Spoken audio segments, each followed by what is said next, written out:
Hi guys! Welcome back to my channel, and today ay magre-review ako ng isang hairstyling product na hindi ko siya planong bilhin ngayon kasi ang story kasi neto ay yung aking buhok kasi netong mga nakaraan ay hindi masyadong define yung aking curls kasi ang ginagamit ko lang ngayon na pang style ay conditioner at saka gel.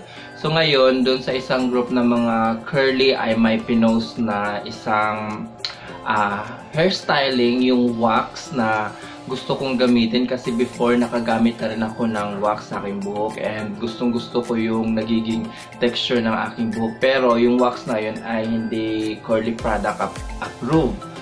So ngayon, nandun na ako sa Robinson, bumili na ako nitong, ay hawak-hawak ko na yung product na gusto kong bilhin. Pero alam naman natin na tayong mga curlies ay hindi na lang tayo basta-basta bumibili ng product. Talagang binabasa natin yung mga ingredients, kung ano yung mga nilalagay natin sa ating buhok. Pero decided na ako noon na bilhin tong product na to. Pero sa katabi niya kasi, nakita ko to.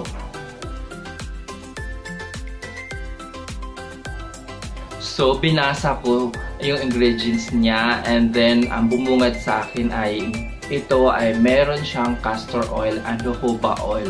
So, instead na bilhin ko yung wax na yon, ito na lang yung aking binili. Pero pagdating ko sa bahay, nagulat ako kasi yung aking nabili ay hindi pala wax, pomade pala siya. Ni-research ko kung ano yung pomade. Ang pinaka-base na ingredients ng pomade ay oil. Naisip ko instead na magkaroon ng hold ang aking buhok, baka lalo lang mawala yung aking curls and magiging oily lang siya. Meron akong isang nakitang YouTuber na gumamit siya ng pomade, pero yung gamit niya kasi is parang pomade and cream na 2-in-1. Susundan ko kung paano ko i-apply yung pomade sa aking buhok.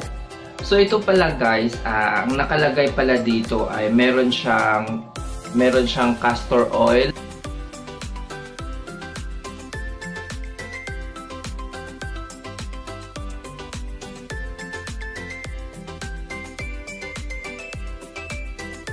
meron siyang jojoba oil,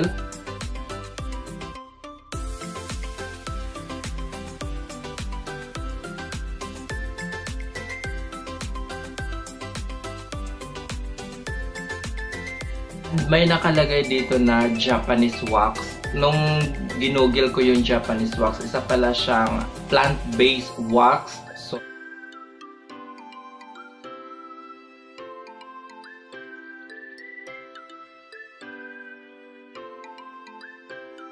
meron din ditong nakalagay na tocopherol acetate, and then nung ginugil ko siya ay isa pala siyang vitamin E. So, kaya pala may nakalagay dito na vitamin E, may nakalagay dito.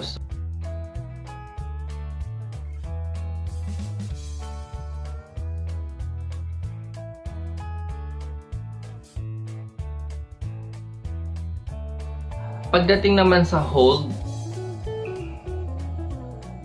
out of 5, 2 lang siya, and sa shine 5.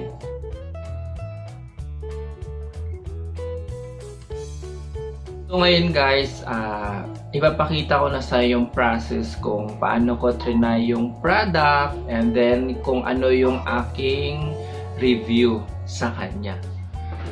So yan guys, kakatapos ko lang maligo and nag-conditioner and shampoo ako today, and kailangan lang basang-basa yung buhok nyo pag i-apply nyo yung pomade. So mag-a-add lang ako ng tubig.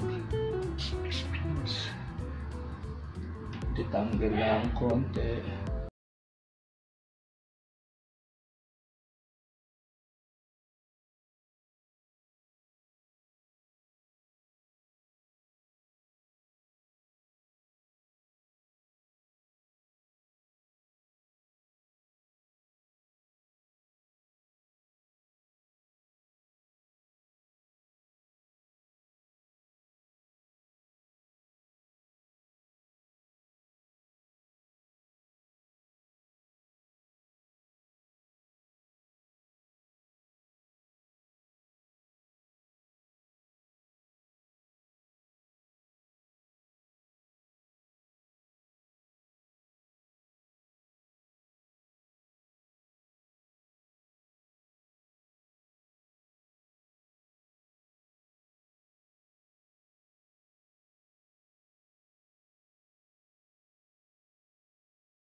갑자기 내게 나타나준 너 난 아무 말도 할 수가 없었지 첫눈에 반한다는 이야기가 널 보는 순간 이해가 됐어 매번 야야야야야 불러 널 야야야야. So ayan na siya guys.